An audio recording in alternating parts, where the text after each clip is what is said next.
Well, hey there, welcome back to Manitic String Works. So today on the workbench we have this really fine electric bass guitar. This is a Yamaha BB435 5-string bass. I purchased it new about a month and a half ago, and I'm now just getting around to setting it up, having a good look at it. So I really think these are probably the best value out there right now as far as price goes and features and build quality. It is a Yamaha after all. Really sweet. I like the sunburst finish. We'll go over all the features here in a second. Just have a good look at that. And who doesn't like a headstock like this, right? Come on, that looks really good painted. So this bass has a lot of features, so we'll go over them a little bit. So it's got a solid Alder body, which is really nice. It's got 2 pickups in a PJ configuration. These are Yamaha pickups, alnico magnets, custom voiced. We have 2 volume controls and 1 tone. We have their bridge here, which they're calling a convertible bridge, custom bridge. And the thing I really like is on this low B string, you'll notice it's set back. A lot of times it's hard to intonate that B string. You don't have enough screw length there, so that's a nice feature actually that it does that. It is convertible in that you can go through the back of the bridge with your strings, or you can go down through the body, and we'll have a look at that in a minute. Pick guard. Tell me what you think of this pickguard. I mean, it's okay. It's cut off right here. It sort of feels like it needs to keep going. I don't know. You tell me what you think about that pickguard. Truss rod access right here in the heel. And we're going to look at the it's not a rosewood fingerboard. I'll look it up and see what it is, but it's very nice. And these sort of creamy dot inlays, they're not like pure white. More like a cream color. They look pretty good. So this neck is pretty thin. Very nice feel to it. It's very little, it's just a touch, very small amount of fret sprout. Very, very little for the winter like this. And we just got 6 to 8 inches more of snow overnight, so thank you very much. They're calling these ultralight tuners. And of course this headstock is painted black, which I think is really cool. 5 strings, 1 on the opposite side. Yamaha logo. Let's flip this over. So here's the back of the headstock with the tuner layout, made in Indonesia. It's a 5-piece neck with mahogany and maple. Very slim profile, very smooth satin finish. We have a 6-bolt neck, and you'll see the pattern here. So we have 4 bolts and then 2 of these on a miter. So it's a miter bolt on, which Yamaha claims gives the neck more stability. I wouldn't say no. We've got a nice little cutaway here for access up at the higher frets. Smooth finish, control cavity here. Of course, this is a passive bass, which I prefer, certainly for live performing. No battery issues. Side output jack. And this is the feature that's pretty unique here. We have this. So this is the string through section. It's at a 45 degree at the end of the bass like that, cut off, instead of coming through straight down the body here. I think it's pretty cool. It's unique. You don't see anything else with that on there. So, you know, does it help the tone or ease of stringing up? Yeah, maybe. I think that's, you know, a great innovative feature. You don't see a lot of innovation. So I would say that this is an innovation. I like the mitered bolts here. I think that wouldn't be considered an innovation. And for sure, this sort of recessed B string on the bridge, I think that's pretty innovative too. So there's at least 3 things on this bass that make it different from other basses out there. You know, and again, there's the pickups, the Yamaha pickups, they're YGD pickups. This is a rosewood fingerboard, and it's a 10-inch radius. with a Graphtec nut, standard. Pretty cool. Another reason I like this bass as a 5-string is it has 18mm string spacing. So a standard Fender Precision or Jazz bass and most 4-string basses will have a 19mm string spacing. And then a lot of the 5 strings are going to drop that down to like 16, 17. I find that's too close together. Everything starts to bunch up your fingers, you know. But 18 is a good compromise. Not too close together, not too far apart. So that's another reason that I like this bass, and I think it's a good feature on this bass as well. So like I mentioned, I purchased this bass new from Granata Music here in Ottawa, and I'll put the links to their store. You can also purchase things online from them. Very good, service. They're easy to deal with. Pretty sure you can get 10% off if you walk in there and mention this video. Manatic Stringworks. I don't have a promo code specifically, but they're very good in there. So give them a call. Case candy, well, it came with an Allen key for the truss rod and to adjust the saddle height, which I think is amazing because I'll tell you honestly, most basses don't come with them. Or they certainly get lost pretty early on, so try to keep the ones that come with your instrument. Of course, there's an owner's manual in here, warranty stuff. I'll have a look at that, I guess, at some point.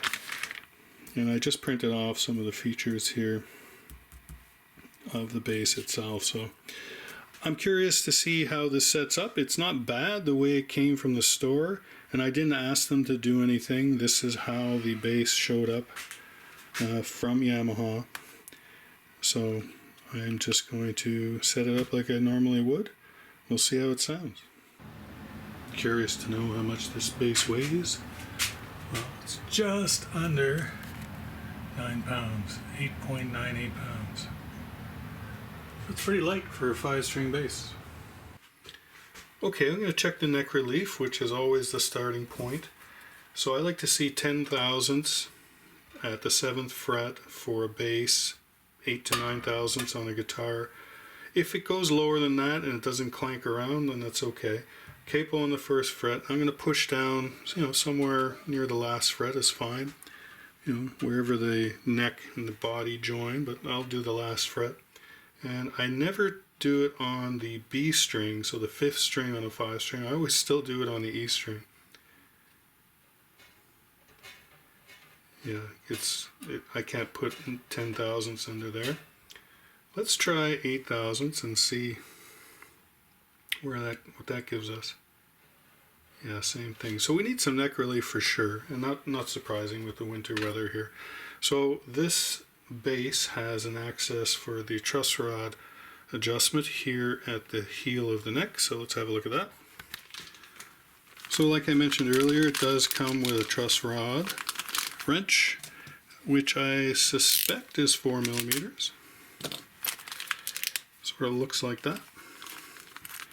I'm going to take this out. Oop. And I can check it here real quick with some calipers.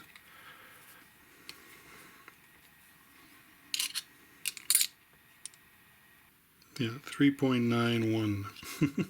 So 4mm, 153 thousandths, 5/32, if you will, somewhere around there. Okay, and kind of hoping it just slots in here nicely. There we go. So I'll find its spot. Oh yeah, there's zero tension. Look at that. There's no tension, which is fine. No tension at all. So I'm assuming then that we have a dual action truss rod. So tightening is left, as righty tighty, sorry, lefty loosey. So we want to actually introduce a little bit of neck relief, so we're going to loosen this up. So like I said, there's no tension at all. I'm going to get in there. Start to turn it to the left, counterclockwise until, there we go. Now I can feel a little tension. So that should start to introduce a little bit of neck relief there. Do a little bit more. There we go. Put that aside, and let's check. Again, I'm going to check on the E string, the 4th string. Okay.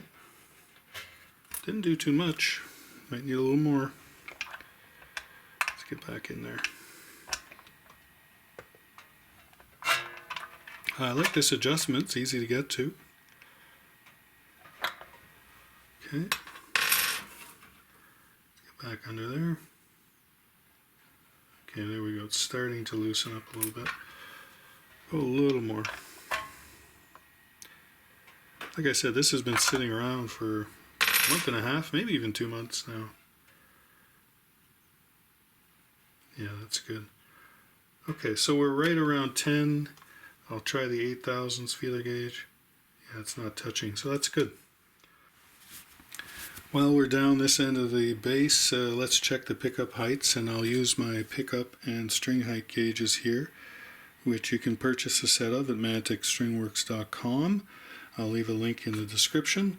So I like to see 1/8 or about 3.2 millimeters on the bass side, 3/32, 6/64, so about 2.4 millimeters on the treble side. So I'm going to push down the last fret and then run my gauge underneath the pickup. So I'm checking the height between the bottom of the string and the top of the pickup, and I can't get that underneath. Oh, that's pretty good on that one, but no, we're no good here either. Okay, so we're going to raise, we're going to lower these pickups. Drop these down a bit. Get this. So we have a precision style, a P pickup, and a jazz style, a J pickup. And we'll get back under there. A little lower, not much. I can feel and hear when it's in the right spot. Good. All right. So again, we're going to use the string height gauges now here. So on a bass, I like to see 5/64, about 2 millimeters, or 6/64, about 2.4 millimeters at the 17th fret. Now that's a Fender spec, so I find it works well for a 34-inch scale like we have. So let's see where we are here. Capo's off, of course. So I'm going to check, and I don't mind if the B string's a little bit higher. So we have a little bounce, and I'm putting the gauge on 2 of the frets so it's flat, and then pushing the string down. So if I have some bounce, that means it's higher than the gauge, in this case 5/64. So I'm going to try 6/64, flip it around. Yeah, that's pretty much bang on there. I think I'm going to set this one up at 6/64 because it's a new bass and I don't want to go too low on it and feel like it's clanking around, that kind of thing. So that's pretty good the way it is. So I like to check it as well with the ruler. So I'll use a string action ruler like this. It's got 64ths, it has millimeters, it has thousandths of an inch. So again, I want to check and see if we are at about 6/64 at the 17th fret. And I'm going to flip that around.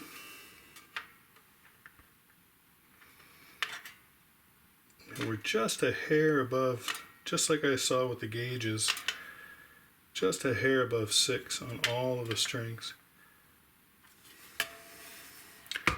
So that means I'm going to drop these down just a little bit.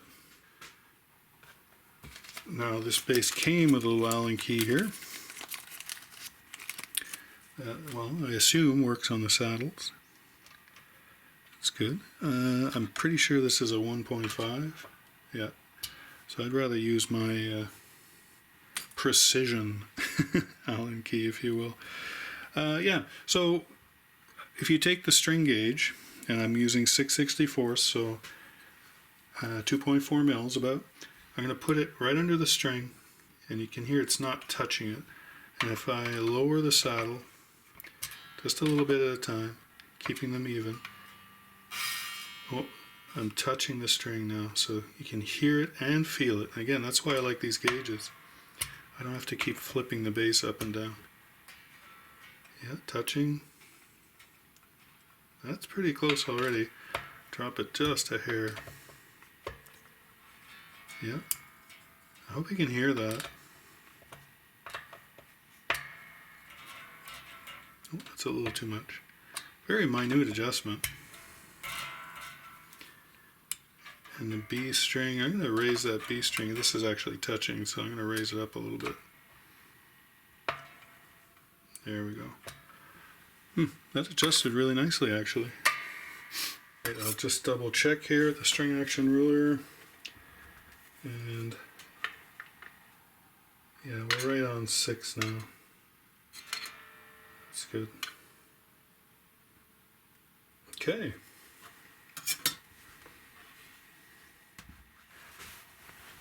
Again, a new bass from the factory might not have the lowest first nut action, right? First fret action, I should say. But I like to see 22 thousandths at the first fret. It could be a little lower, but certainly initially when you first have an instrument, that sounds pretty good. So if you push down at the 3rd fret and then play the note at the 1st and see how much bounce you have, that's pretty good. I'm going to just get this under there. Yeah, see the 3rd string there is really bouncy. So is the 2nd. Yeah, the first 2. You can also play the string with the feeler gauge underneath, so that's okay. But here, the difference, it's hitting, so it's too low. Well, it's low enough, I should say. So if you have space under there with the feeler gauge, that means that, you know, you have too much space. So I'm going to have to adjust the 3rd and the 2nd strings here just a little bit. Again, let's use the Hosco nut files here. So this one, this side, they're double-sided, is 65 thousandths. So that's going to be for the 2nd string here. And loosen that up. I'm going to move the rest up a bit. Get that out from under the tree, move that out of the way. I don't want to take a lot off here. It's going to be a little bit, but I can feel it doesn't want to move too well, so this will help, you know, loosen it up a touch too.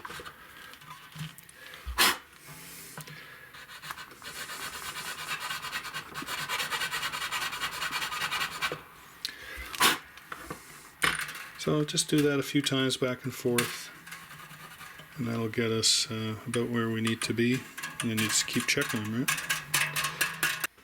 Okay, we're going to check the intonation now. I have tuned up the guitar, I've stretched the strings. We have 6/64 as a string height at the 17th fret. We have 22 thousandths for the nut action at the 1st fret. Pickups are adjusted where they should be. So we're going to just double check our tuning. That's pretty good.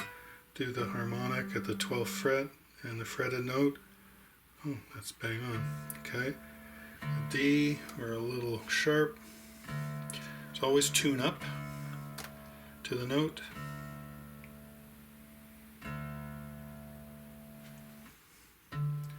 And these are new strings, of course, on this bass, so I did stretch them out, but they probably could use a little more stretching. So the D is flat. The tuning's a touch flat, but let me just see if I can get it stabilized there.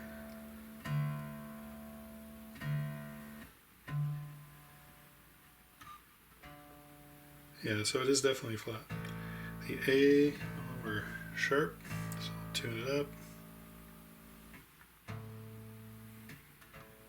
Flat as well. The E, tuning's good. That's pretty good. What about this B? B's are always notorious. They're hard to keep intonated. Fair enough. Big fat string. That's pretty good. So really, the D and the A are flat. So how do we fix that? Well, if they're flat, then we need to sharpen the string, so we have to shorten the string length. So I'm going to move, I'm going to loosen the string tension, lift up the string a little bit, and that way it makes sure that the saddle actually moves forward. Sometimes it'll just sort of stick in place. So I've adjusted the D string. The intonation is good. So now we just need to get that A string right.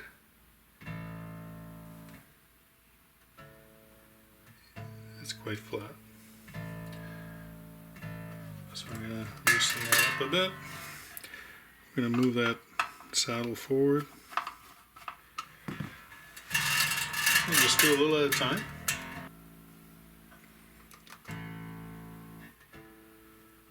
And we're going to move that forward. So I'm going to adjust them all so their intonation is good, but that's the same procedure for each string. Okay, intonation is done. The setup is complete. Just plug it in and make sure it plays. But I've got one little upgrade that I'm not going to do today, but I'm thinking about doing it, is I like the look of brass saddles, so, you know, natural brass. Now, I know these are chromed brass saddles, but I like the look of brass better. So I think I'm going to swap the saddles out. These are 18mm saddles. I'll just swap these out. Of course, you know, I don't want to change the bridge. I like this feature, but I'm just going to change the saddles because I like brass better. You tell me what you think. Here, I'll move that piece of paper. Do you like that better? I do. Okay, well, all done this setup. You know, we've set it up to 6/64 string height, 2.4mm at the 17th fret. We have a nut action of 22 thousandths of an inch at the 1st fret. Neck relief's right around 10 thousandth at the 7th fret, perfect. We've got the pickups adjusted to 1/8 and 3/32. Everything's pretty darn good. The intonation's done. I really like this bass. I mean, lots of cool features. This extended bridge for the B string, I think that's really smart. You've got the 45-degree string through option.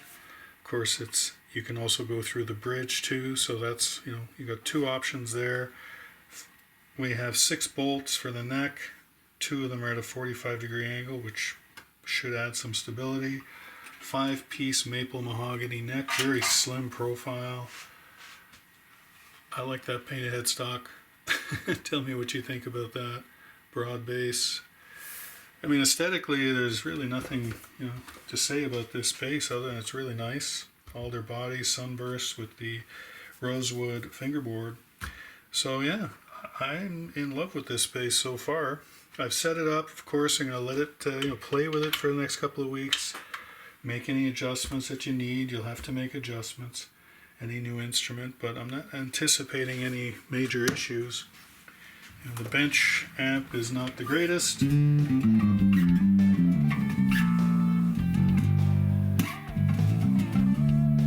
That's really smooth playing. I'm looking forward to playing this quite a bit. So tell me what you think of these basses. Do you have a Yamaha BB series? A 4-string, a 5-string? Let me know. I think they're great value for money. Check one out at the next time you're at the music store.